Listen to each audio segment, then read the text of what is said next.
자, 여러분, 오늘은 또 건물 투자 강의 시간이 돌아왔습니다. 그래서 오늘은 간단하지만 아주 임팩트 있고 아주 중요한 사실을 좀 말씀드리려고 좀 준비를 했고요. 오늘 주제는 그거예요. 공시지가예요, 공시지가. 공시지가에 대한 부분을 좀 말씀드리고 싶고, 대부분 투자자들, 건물 투자하시는 분들에 대한 분들이 공시지가에 대한 부분을 잘 몰라요. 그거를 알려주는 사람도 별로 없고, 그거에 대한 중요성에 대한 부분도 인식하는 분들이 거의 없어요. 네, 실제적으로 많지가 않으세요. 공시지가가 굉장히 중요하거든요, 근데. 그래서 이 공시지가와 상승률이 어떻게 되고, 왜 이게 중요한지에 대한 부분을 좀 간단하게 설명을 드리려고 영상을 준비했습니다. 일단, 건물 투자에서 제가 건물 투자 3요소가 뭐라고 말씀드렸죠? 일단 토지, 그리고 건축물, 그리고 임대차라고 말씀드렸죠. 자, 토지는 뭐가 있을까요? 공시지가가 있어요. 굉장히 중요한 거예요. 내가 살려는 건물의 그 공시지가가 얼마가 돼야 되는지에 대한 부분들은 모두 알고 계셔야 된다고 제가 말씀을 드리는 거예요. 그래서 저는 이제 뭐 이렇게 말씀드려요. 제가 뭐 건물 투자에 대한 컨설팅을 하고 있지만 이 전국에 있는 건물들을 제가 다 알 수는 없잖아요. 그래서 저는 그냥 솔직히 말씀드리면 건물 투자 컨설팅을 서울 안에만 해요. 서울 안에만. 왜냐면 지방은 제가 잘 모르기도 하고 수도권도 제가 몰라요. 모르는 걸 안 하거든요. 알 수도 없고 이 서울도 다 알기도 되고 힘들어요. 꼼꼼하게 알긴 했는데 지방까지 한다? 몰라요. 그래서 저는 제가 영상을 보시는 분들, 저한테 컨텐츠 맡기려는 분들은 그냥 서울 투자를 하시려는 분들만 맡기셔야 되는 거고, 제가 지방을 잘 모르기 때문에 일단 서울 중심으로 좀 말씀을 좀 드리겠습니다. 왜냐면 땅값이라는 거는 이런 얘기 많이 들어보셨단 말이에요. 그냥 뭐 그 부동산에서 뭐 중개법인에서 이런 건물을 사면 땅값은 계속 오르기 때문에 건물값이 떨어질 일이 없다, 이렇게 얘기를 해요. 근데 이 말이 맞는 말일까요? 한 90%는 맞고 뭐 10%는 틀리기도 해요. 하지만 이 공식은 점점 이 90% 맞다고 제가 말씀드렸잖아요. 근데 이 10%는 틀린다고 말씀드렸는데 이 틀린 부분이 점점 늘어날 거예요, 앞으로는. 왜냐면 부동산의 양극화는 더 심해질 거란 말이에요. 그러면 자, 여러분, 가치가 있어야 땅값이 오를 수 있는 거죠. 가치가 없으면 땅값이 떨어져야 되는 거죠. 시간이 오른다고 뭐 무조건 뭐 가격이 뭐 물가 상승 오를까? 그렇지 않아요. 부동산 절대 그렇지 않습니다. 지방에 한번 놀러 가보세요. 공실이 넘쳐나고요. 살고 있다는 집도 넘쳐나요. 그러면 그렇게 가치가 떨어지는 그 집들이나 그런 건물들이 가격이 계속 올라갈까요? 떨어지는 거예요. 한때 그 곳도 성행을 할 때가 있었단 말이에요. 하지만 그거 시점에 지나고 나니까 점점 가치가 없다 지들은 가격이 떨어지는 거예요. 그래서 제가 사진 하나 올려드릴게요. 자, 사진을 올려보시면, 자, 공시지가 상승률인데 이걸 제가 2012년부터 2021년까지를 제가 왜 이걸 보여드리냐면 10년치를 보여드리고 싶어서 보여드린 건데, 자, 이걸 제가 왜 보여드리냐면 지금 과정을 똑같이 겪고 있어요. 2025년부터 2026년까지 똑같이 앞으로 미래에 겪게 될 거기 때문에 제가 이걸 설명을 드린 거고, 자, 2012년부터 2018년까지 봐보세요. 그러면은 이 전국적으로만 일단 볼게요. 전국적으로 보시면 어때요? 가격이 완만하게 상승을 했죠. 자, 3%도 2%, 3%, 4%, 4%, 뭐 4.9% 어때요? 한 4% 내외로 안정되게 상승을 했죠. 땅값이. 공시가 땅값이라고 보면 돼요. 그냥 땅값이라고. 근데 어때요? 2018년 지나고서 2019년부터 폭등을 했죠. 폭등을 했는데 이 빨간 게 서울이고 검은색이 이제 전국이에요. 근데 빨간색의 폭등을 한번 봐보세요. 어때요? 확 올라갔죠. 서울도 2016년도에는 4% 내였단 말이에요. 근데 서울의 가치가 점점 높아진 거예요. 부동산을 하는 사람들이 점점. 왜냐면 이 부동산에서 뭐냐면 인구가 줄어들고 있죠. 그리고 양극화가 심해지잖아요. 인서울로 계속 몰리다 보니까 그 갭이 점점 늘어나고 있어요, 지금. 지금 더 늘어나고 있어요, 지금도. 그러다 보니까 어때요? 물론 전국적으로 상승을 했지만 서울은 더 상승을 하는 거예요. 더. 그러다 보니까 2019년도에 정점을 찍은 거예요. 확. 이렇게. 그럼 이때까지 내가 2019년도, 2019년, 2018년도, 2020년도, 그러니까 공시가는 이제 전년도 기준이니까 2020년도에 건물을 산 사람들은 어때요? 2019년도 공시가가 올라가 상승된 걸 보면, 야, 이거 대박이구나 생각했겠죠? 예? 역시 땅을 소유하고 있는 건물은 절대 떨어지지 않는구나라는 걸 체감했을 거예요. 그래서 2019년, 20년도에 건물 매수자들이 폭등을 했어요. 다 샀단 말이에요, 건물을. 그냥 좋지도 않은 건물들을 막 샀단 말이에요, 이렇게.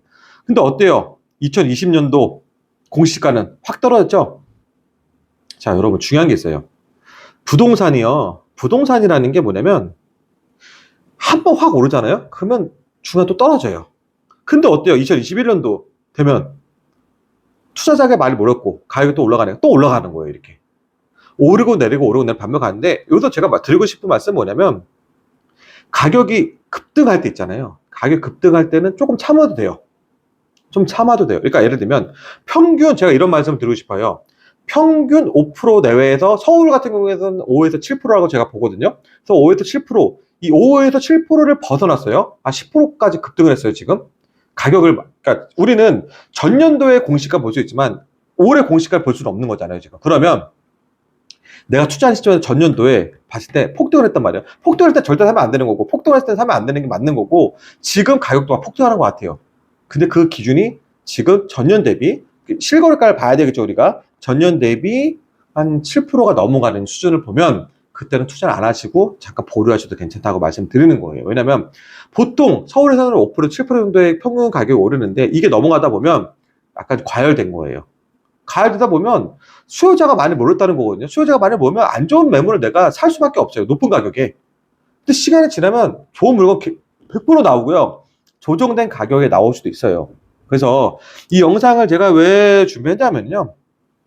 이 정권의 어떤 부동산 정책을 하냐에 따라서, 그리고 실질적으로 우리가 예측하지 못 코로나 같은 경우를 겪다 보면은 부동산 가격 들쑥날쑥할 수 있어요. 이럴 때가 조심해야 되는 거예요. 제가 그래서 이 파란 글씨로 이 자료 보면은 2020년도에 코로나가 있었고 2021년도에는 정부의 부동산 정책이 있기 때문에 가격이 폭등을 했던 거예요, 이렇게. 이럴 때 조심해야 되는 거예요. 제가 항상 말하지만 추격 매수 조심하고 패닉 바이 조심하라고 말씀드리는 게 바로 이런 이유 때문이거든요. 이렇게 올라가면 반대 또 떨어집니다. 이 뒤에 그래프 안 봐도 알겠죠? 그러면 2025년도 어떤 그래프가 올라갔죠? 가격이 이렇게 폭등을 했죠? 이때. 그러면 어떻게 될까요? 이게 상업용 부동산이든 주거용 부동산이든 다 2026년도에는 당연히 가격 조정이 올 수밖에 없는 거예요. 근데 대부분이 이때 오르면 더 오르겠지 하고 산단 말이에요. 하지만 저는 많은 분들한테 참어라라고 말씀을 드렸어요. 왜냐면 올해는요, 지금 아파트 가격 같은 경우에는 이제 양도세 중과 유예까지 끝나거든요. 그리고 이제 보유세도 올린다고 하고 여러 가지 안 좋은 것들에 대한, 그러니까 부동산을 갖고 있는 분들한테는 안 좋은 거에 대한 부분들을 이제 많이 정부에서 발표를 했거든요. 그러다 보면 내놓는 사람들이 많아질 거기 때문에 아파트 가격은 당연히 이제 떨어질 수밖에 없는 거고, 조정이 된다는 건 떨어진다는 게 폭락이 아니에요. 조정이 된다는 거고, 건물 가격도 마찬가지예요. 건물 가격도 소비 심리가 위축이 되잖아요. 부동산은 심리적인 게 너무 많이 작용하기 때문에 심리가 위축이 되면 당연히 이것도 조금 좀 조정이 될 수가 있어요. 근데 중요한 건 뭐냐면 아파트도 마찬가지고 건물도 마찬가지지만 조정이 된다는 거는, 제가 아까도 양극화도 다르죠. 그냥 중간 이하의 것들이 그런 거지 좋은 물건들은요 절대 그렇지 않아요. 특히 건물 같은 경우는요, 이 아파트를 매도한 사람이 어디로 올까요? 건물로 오는 거죠. 그렇기 때문에 매수 타이밍으로 본다고 그러면 올해 상반기 저는 굉장히 좋은 매수 타이밍이라고 봐요.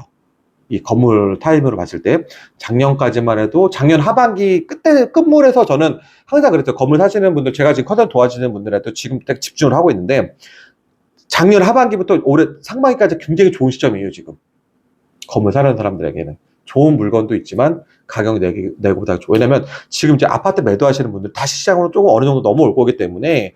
그리고 건물, 그러니까 제가 말하는 건 좋은 건물을 말하는 거예요. 건물을 싸게 사는 건 저거 아무 가치가 없어요. 중요하지 않아요. 좋은 건물을 사는 게 중요한 거예요. 비싸게 주고 사더라도. 그러니까 예를 들면 2억 원의 가치가 있는 건물을 2억 원에 사는 게 중요한 거예요. 왜냐면 얘는 앞으로 더 오를 거거든요. 2억 원에 3억 원 가치로 오를 거기 때문에 2억 원에 되는 건물을 사는 게 중요한 거예요. 2억 원에 될 건물, 2억 원의 가치가 있는 건물을 1억 5천에 사는 건 의미가 없어요. 왜냐면 그 건물 그렇게 떨어지지도 않기 때문에.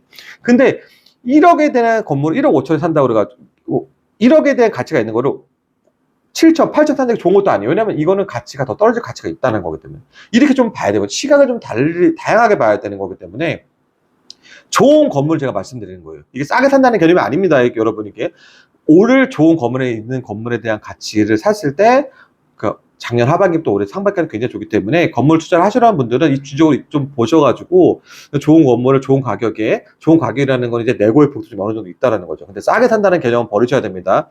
굉장히 좋고, 지금 왜냐면 좀 가격이 폭등했고 어느 정도 이제 아파트 이 가격이 조정이 되는 시점에서 반대로 자산가들은 이쪽 시장으로 몰려올 수 있기 때문에 조금 시장적으로 그 많은 분들이 몰려오기 전에 미리 좀 사두는 게 굉장히 좋다. 지금 말씀을 드리는 거고, 그리고 이제 마지막으로 정리하자면 건물, 이 토지 가격은 서울 같은 경우는 5%에서 7% 정도가 가장 안정적으로 오르는 연 단위 공시가 기준으로 했을 때 이 구간이기 때문에 내가 만약에 건물 살 때 실거래가 기준으로, 내가 뭐 작년 기준은 잘 알 수가 없으니까 공시가 나오기 전에는 이 실거래가 기준이 너무 폭등을 한다, 10% 20% 폭등한다 그러면 굳이 그 시장에 들어가지 않아도 된다, 이렇게 정리하면서 마무리 짓겠습니다.